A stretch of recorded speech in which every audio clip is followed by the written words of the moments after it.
Hello everyone, welcome to this channel LIS mind map. आज का विषय है कॉमन आइसोलेट्स, सामान्य एकल, जिसे हम हिंदी में कहते हैं। सामान्य एकल बड़ा ही महत्वपूर्ण विषय है। इस विषय पर हम समझने का प्रयास करेंगे। सामान्य एकल दरअसल में ये कॉलोन क्लासिफिकेशन स्कीम के तहत डॉक्टर एस.आर. रंगनाथन के द्वारा दी गई एक ऐसी पद्धति है जो यूनिवर्सल है और किसी भी थॉट्स, विचार या हमारे जो अवधारणाएं हैं तो उन्हें उससे हम क्या करते हैं कि किसी विषय में हम जोड़ देते हैं, है ना। और यही हमारा क्या बनता है, कॉमन आइसोलेट बनता है। यानी हम कह सकते हैं कि common isolate are universally applicable concepts like time, place, form, language which can be added to any subject in library classification to make the subject more specific। सामान्य एकल ऐसा सार्वभौमिक, है ना, रूप से लागू होने वाला क्या है, हमारी विचार और धारणाएं हैं, अवधारणाएं हैं, जिसमें हम लोग किन किन विषय वस्तुओं को शामिल कर लेते हैं, जैसे टाइम को, प्लेस को, उसके स्वरूप को और लैंग्वेज, भाषाओं को। और इन्हीं को जब हम विषय में जोड़ लेते हैं तब ये हमारा क्या होता है, सामान्य एकल कहलाता है। यह बात समझ में आती है। Doctor SR. रंगनाथन ने क्या किया, इसे समझाने का प्रयास किया। इस सामान्य एकल में देखा गया है कि दो हमारे हैं, एक एंटराइजिंग कॉमन आइसोलेट और दूसरा हमारा है पोस्टराइजिंग कॉमन आइसोलेट। तो एंटराइजिंग कॉमन आइसोलेट का मतलब हिंदी में हम इसे सबसे पहले ये समझते हैं क्या है कि हिंदी में कहा गया है कि पूर्वगामी सामान्य एकल। इसका मतलब है कि जो भी हमारा एकल होगा, जो भी हमारे आइसोलेट्स होंगे, उन आइसोलेट्स को हम क्या करेंगे, बिफोर मेन क्लास हम लगाएंगे। ये जो हमारा मेन क्लास है ना, तो इस मेन क्लास को क्या करेंगे, यह जो होगा हमारा बिफोर लगेगा इस चीज के, यानी कि मेन क्लास के बिफोर हम यूज करेंगे तो उस आइसोलेट्स को। अब ये आइसोलेट्स हमारा क्या होगा, इसके एग्जांपल्स को भी हम लोग देख ले रहे हैं नीचे। तो यह कहा जा रहा है जैसे बिब्लियोग्राफी हो गया, इंसाइक्लोपीडिया हो गया, पेरियोडिकल्स हो गया, conference, history, statistics and biography. तो ये सारे हमारे जो हैं एंटराइजिंग कॉमन आइसोलेट्स हैं। ये आइसोलेट जो है इसे हम कहां अप्लाई करते हैं, बिफोर करेंगे। एंटराइजिंग का मतलब ही यहां पर क्या है, बिफोर से है, पहले से है, पूर्वगामी से है। और यूज जो है रेफरेंस होगा या सप्लीमेंट्री डॉक्यूमेंट्स होगा, यानी इसी डॉक्यूमेंट्स का हम क्या करते हैं, कॉमन आइसोलेट में, ऐसे कॉमन आइसोलेट में उपयोग करते हैं, यूज में लाते हैं। अब यहां पर बिब्लियोग्राफी का क्या है, के, इसका क्या है, K, M, P, V, S and W, जो हम लोग देख रहे हैं। और ये कॉमन आइसोलेट यानी कि सिक्स्थ एडिशन में जब आप जाएंगे कॉमन आइसोलेट में, तो ये सारी बातें मेंशन की हुई है। तो ये तो अब समझ में बात आई कि एंटराइजिंग कॉमन आइसोलेट में हमारा क्या है, बिफोर में हम इन चीजों को, यानी कि reference and supplements, documents, supplementary जो डॉक्यूमेंट्स है उसका हम लोग यूज करते हैं और ये बिफोर करते हैं। बात अब आती है कि पोस्टराइजिंग कॉमन आइसोलेट, तो ये अनुगामी या पश्च या फिर बाद की बात हम बोलते हैं, यानी आफ्टर द मेन क्लास। ये कह रहा है कि हम आफ्टर द मेन क्लास जब हम यूज करेंगे तब ये हमारा पोस्टराइजिंग, किसे यूज करेंगे, ये बात है आइसोलेट। यहां पर ये आफ्टर यूज करेंगे किस चीज का, मेन क्लास है, तो ये हमारा है आइसोलेट्स का, आफ्टर द मेन क्लास हम यूज करेंगे। और इसका उपयोग टू स्पेसिफाई सब्जेक्ट एस्पेक्ट्स, यानी कि ये हमारा क्या होता है, स्पेसिफाई किया हुआ, विशिष्ट किया हुआ है। इसमें हमारा क्या होता है, प्लेस होगा, टाइम होगा और फिर other aspects like environment, research, यह सारे क्या होंगे, यूज हो रहे हैं। तो इट मीन्स कि it is posteriorising common isolate. आगे की ओर देखते हैं, anteriorising common isolate applicable before space facet. अब हम लोग कुछ एग्जांपल्स को, लेकिन आखिर इसे यूज करते हैं तो समझने की बात यह है कि ACI जो हमारा है, एंटराइजिंग कॉमन आइसोलेट्स, ये एप्लीकेबल तो होता है बिफोर, एंटराइजिंग का मतलब ये बिफोर है यहां पर, और ये जो है कोलन क्लासिफिकेशन के पेज नंबर 2.5 में जाएंगे तो ये बड़ा स्पष्ट दर्शाया गया है। साथ ही इन चीजों को, है ना, और जो फेसेट फॉर्मूला है उस फेसेट फॉर्मूला को भी बताया गया है, और इस चीज को एक्सप्लेन किया गया है। रूल्स सेक्शन कौन सा है, तो ये 1.45 में ये रूल सेक्शंस में इस चीज को, इन बातों को बहुत स्पष्ट तरीके से बताया है। तो यह रेफरेंस भी आवश्यक है, आप उसे देखेंगे तो बिल्कुल स्पष्ट दिखेगा। अब यहां पर एक एग्जांपल लिया गया है एंटराइजिंग कॉमन आइसोलेट का। तो एंटराइजिंग कॉमन आइसोलेट का जैसे हम लोगों ने यहां पर क्या किया कि पेरियोडिकल्स के लिए, पेरियोडिकल्स का क्या होता है, स्मॉल एम, किस चीज से डिनोट करते हैं, स्मॉल एम से, कैपिटल नहीं कर देना है, ये गड़बड़ हो जाएगा। तो स्मॉल एम पेरियोडिकल्स के लिए है, और इस स्मॉल एम को अब देखिए, ये जो फेसेट फॉर्मूला दिया गया है यहां पर हमारा, तो यहां पर है कैपिटल P, इट मींस की पर्सनैलिटी एंड पर्सनैलिटी 2, यानी कि ये हमारा क्या है, एक पर्सनैलिटी और दूसरा पर्सनैलिटी के बिफोर। इस फेसेट फॉर्मूला के बिफोर में ही यहां पर क्या लगा दिया गया, स्मॉल एम, और यही स्मॉल एम हमारा क्या है, पेरियोडिकल्स को क्या कर रहा है, असाइन कर रहा है। अब ये पेरियोडिकल स्मॉल एम को, पेरियोडिकल्स को असाइन कर रहा है, तो ये फेसेट फार्मूला की क्या है, बिफोर है, इट मींस कि ये हमारा क्या हो गया, एंटराइजिंग कॉमन आइसोलेट। इसका गुड एग्जांपल दिया है, जैसे इंडियन जर्नल ऑफ बॉटनी 1978। अब देखिए यहां पर जो है बॉटनी आपका क्या है, बॉटनी ये मेन क्लास हो गया, बॉटनी क्या हो गया, मेन क्लास हो गया। तो बॉटनी का हम लोग जानते हैं कि कैपिटल आई होता है, तो यहां कैपिटल आई मेन क्लास।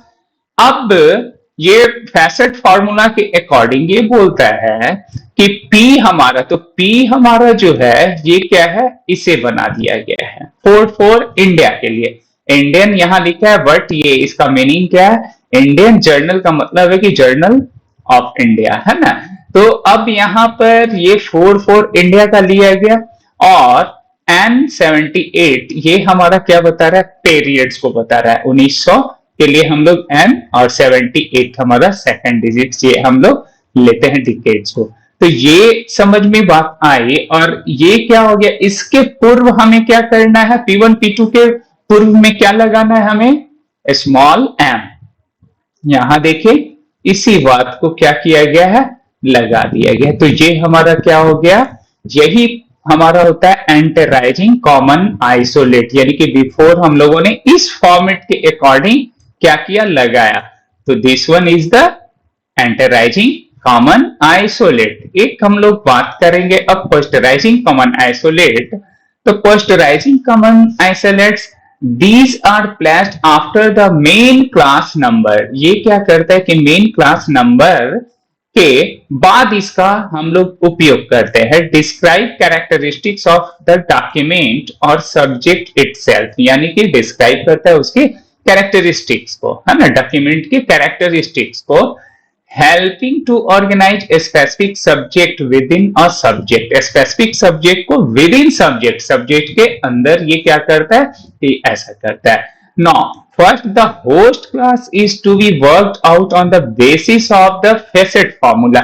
ये हमारा होस्ट क्लास क्या होगा, बेसिक फैसेट फॉर्मूला होगा, जैसा कि एंटराइजिंग कॉमन आइसोलेट में हम लोग यूज किए थे। और TCI number yes is to be added, हम लोग क्या करते हैं, पोस्टराइजिंग कॉमन आइसोलेट को हम फिर क्या करेंगे, यूज कर देंगे। यानी कि जो फैसेट फॉर्मूला हमारा होगा, उस फैसेट फॉर्मूला को होस्ट क्लास नंबर में हम करेंगे और आफ्टर हम क्या करेंगे, यूज करेंगे किस चीज का, उस आइसोलेट्स का। तो ये तो हमारा क्या हो जाएगा कि जो है पोस्टराइजिंग कॉमन आइसोलेट। अब ये पोस्टराइजिंग कॉमन आइसोलेट्स में यहां पर there are two types of posteriorising common isolates. पहला हमारा होगा कि ये एनर्जी कॉमन आइसोलेट और दूसरा हमारा पर्सनैलिटी कॉमन आइसोलेट्स। यहां पर यह भी समझना कि पोस्टराइजिंग कॉमन आइसोलेट्स में है ना डिवाइड किया गया दो भाग में, और ये first one is the energy common isolate and second one is the personality common isolate. एक एग्जांपल हम लोग यहां पर लेते हैं, है ना, एनर्जी का ही लेते हैं। तो देखिए, क्रिटिसिज्म ऑफ हिंदी पोएट्री। अब क्रिटिसिज्म इन हिंदी पोएट्री, तो ये हमारा क्या हो गया कि लिटरेचर का, और लिटरेचर के लिए हम सभी लोग जानते हैं कि वहां क्या है फैसेट, हम लोग किसमें जाएंगे, मेन क्लास क्या हो जाएगा, यहां देखिए ओ, ये क्या हो गया ओ, और 152 हमारा हिंदी के लिए हो गया। फिर हम लोग वहां से चलते हैं, पी हमारा क्या है इस पर। तो ये क्या किया, आपका कोलन जी जो है कहां से लिया गया है, कहां से लिया गया, पोएट्री तो हम लोग समझ रहे हैं कि वन के लिए है, लेकिन कोलन जी जो है ये कहां से आया, तो यही जो हमारा आया है, ये जो हम लोगों ने we have taken from where, ये लिया है हम लोगों ने कॉमन आइसोलेट, और कहां से लिया है, पास्टराइजिंग कॉमन आइसोलेट से।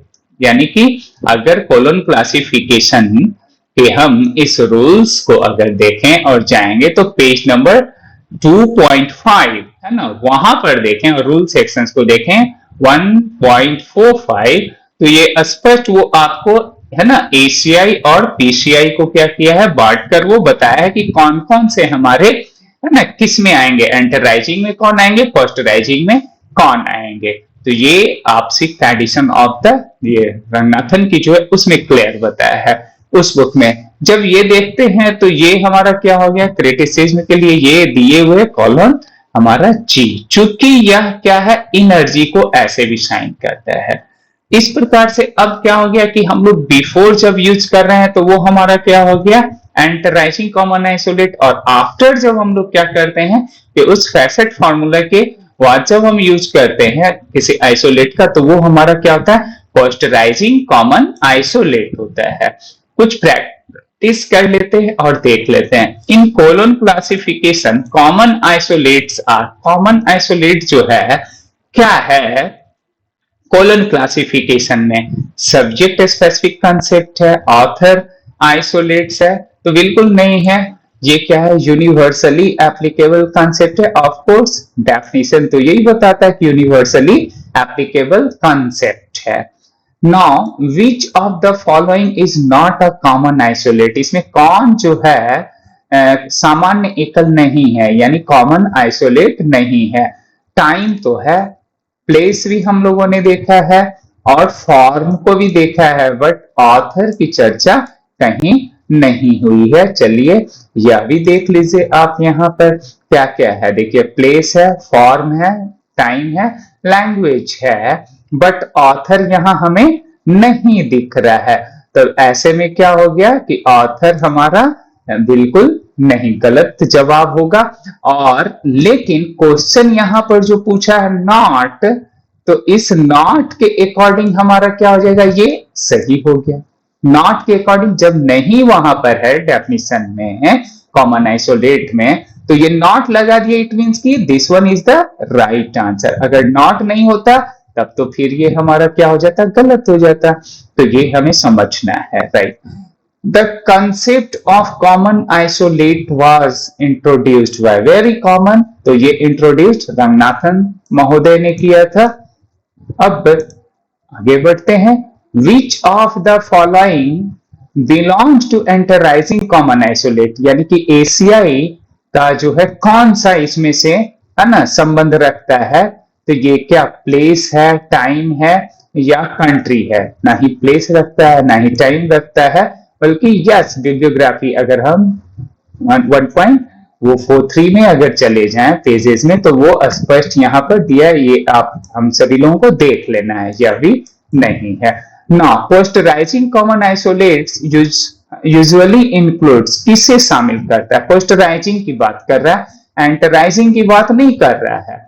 ये क्या कर रहा है? पोस्टराइजिंग की। तो देखिए यहाँ पर अगर हम लोग एंटराइजिंग करेंगे तो ये बिब्लियोग्राफी, इंसाइक्लोपीडिया, पेरियोडिकल्स तो आ जाएगा, क्योंकि हम लोगों ने लिस्ट को देखा था। तो देखिए बिब्लियोग्राफी, इंसाइक्लोपीडिया, पेरियोडिकल्स है ना, कॉन्फ्रेंस, हिस्ट्री, स्टैटिस्टिक्स एंड क्या है, बायोग्राफी, ये किसके अंतर्गत है? एंटराइजिंग कॉमन आइसोलेट यानी ACI के अंतर्गत है वो। और यहां पूछा जा रहा है पोस्टराइजिंग कॉमन आइसोलेट, तो पोस्टराइजिंग कॉमन आइसोलेट्स में तो ये तीनों हमारा नहीं आएगा, पेरियोडिकल्स भी नहीं आएगा, तो कौन आएगा? टाइम एंड प्लेस आएगा। तो this one is the right answer. अब encyclopedia as a common isolate is denoted by which symbol in CC, यानी कोलन वर्गीकरण में विश्वकोश किस प्रतीक से दर्शाया गया है? तो इसके लिए क्या दर्शाया गया है इंसाइक्लोपीडिया के लिए?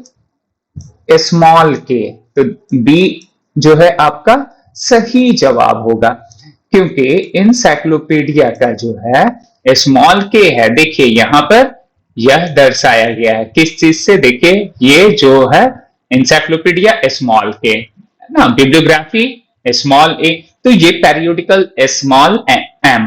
तो ये कुछ प्रैक्टिस जब आप कर लेंगे तो बहुत ही आसान है, बस 2-3 बार प्रैक्टिस करने की जरूरत है, वो स्पष्ट आ जाएगा। काफी प्रश्न पूछे जाते हैं इससे। तो यहां पर अब हमें समझ में बात आ गई। आगे colon classification bibliography of physics. अब देखिए फिजिक्स यानी कैपिटल सी हमारा है ना, और बिब्लियोग्राफी के लिए फिर क्योंकि ये एंटराइजिंग का है, अभी हम लोगों ने देखा है एंटराइजिंग के लिस्ट में बिब्लियोग्राफी स्मॉल ए। तो अब इस बात को ये पूछ रहा है कि विल बी क्लासिफाइड एज, जो है ये क्लासिफाइड होगा, ये किस में होगा? तो ये तो स्पष्ट है ना, यूजिंग हमारा क्या हो गया? एंटराइजिंग कॉमन आइसोलेट हो गया, अभी स्पष्ट किया ना वहां पर। तो एंटराइजिंग कॉमन आइसोलेट का बिब्लियोग्राफी ऑफ फिजिक्स मतलब है कि बिब्लियोग्राफी यूज कर रहे हैं, तो ये हमारा किस में हो गया? इसमें। पोस्टराइजिंग में तो होगा नहीं, तो ये बिब्लियोग्राफी हम लोग यूज किया। Conference proceedings on chemistry will use which isolate? यहां पर कॉन्फ्रेंस प्रोसीडिंग्स है, तो ये किस में? On chemistry. अब यहां पर कॉन्फ्रेंस प्रोसीडिंग्स की बात कर रहा है, तो कॉन्फ्रेंस प्रोसीडिंग्स देखा जाए, कॉन्फ्रेंस प्रोसीडिंग्स इसका मतलब यह भी जो है यूज किया स्मॉल पी है ना, स्मॉल पी। देखिए तो ये किसमें हो गया? Anteriorising common isolate. तो यहां पर आंसर भी हमारा क्या हो जाएगा? Anteriorising common isolate ACI। Colon classification uses common isolates mainly two, यानी कि ये जो है सामान्य एकल मुख्य उपयोग किस लिए किया जाता है, हम किस लिए करते हैं? तो ये डेफिनेशन था कि एड यूनिवर्सली टू क्लासिफिकेशन, है ना। तो ये सार्वभौमिक तरीके से हमें क्या करता है? वर्गीकरण के लिए ये यूज किया जाता है। The phase relation denoted by W and D। अब देखिए ये हम लोग कुछ क्वेश्चंस पूर्व वाली हम लोगों ने कर लिया है ना, ये पूर्व के वीडियोस में हम लोगों ने देखा था। तो चलिए यह तो वेरी इजी क्वेश्चंस ये आप सभी लोगों ने कर भी लिया होगा। तो खैर इन प्रश्नों को अब आप लोग करके रखेंगे और देखेंगे। तो आज जो हम लोगों को प्रैक्टिस करना था वह किन चीज पर जानना था, वो हमारा था ACI और PCI, पोस्टराइजिंग एंड एंटराइजिंग कॉमन आइसोलेट्स। तो कॉमन आइसोलेट्स हम लोगों का क्या हो गया, क्या है, इस पर आज हम लोगों ने जाना। दूसरा कि ये जो है कौन कौन से हमारे एंटराइजिंग में आएंगे, पोस्टराइजिंग में आएंगे, इन विषयों पे भी हम लोगों ने देखा और साथ ही साथ कुछ प्रैक्टिस भी की।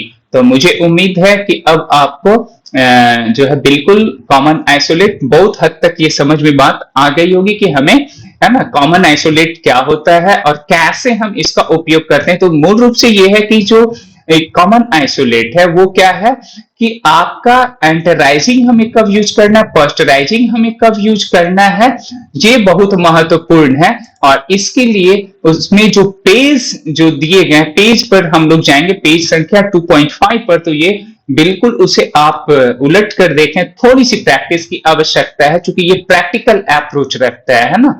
तो इस प्रैक्टिकल अप्रोच को जानना भी महत्वपूर्ण है। अगर ऐसा हम देख लेते हैं तो बेसिक हम सभी लोगों ने समझ लिया बेसिक बात को, और निश्चित तौर पे ये आपको क्या करेगा, काफी हद तक ये मदद करेगा आपके एग्जामिनेशन के लिए। तो थैंक यू सो मच कि आपने वॉच किया, और पुनः मिलता हूं नए टॉपिक के साथ। Thank you once again.